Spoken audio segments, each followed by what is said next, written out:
पसलमा को हुनुहुन्छ होला? ए मसु भाइ के हो भन न, के लाने? ए तपाईँले स्याम्पू राख्नु भएको छ दाइ? ए स्याम्पू छ त भाइ, कतिको लाने? अनि छ भने कहिले कहिले नुहाउने पनि गर्नु नि त, के पारा हो दाइ यस्तो?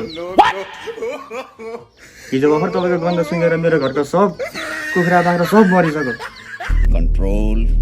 त्यति मात्र कहाँ हो र, हाम्रो घरको हजुरआमा तपाईँको गन्ध सुँगेर अहिले कुमामा जानु भएको छ। तपाईँको गन्ध सुँगेर अहिले कुमामा जानु भएको छ। के हो? कन्ट्रोल। कहिले उपचार गरिदिन्छ दाइ? कन्ट्रोल उदय। अलिक विचार गर्नु पर्यो है। यी मेरो नाक मात्र होइन, आँखा पनि बिग्रिसक्यो, यी चस्मा लाउनु पर्ने भएको छ अहिले। ल भन्नु त दाइ, नहुनाको कति वर्ष भइसक्यो?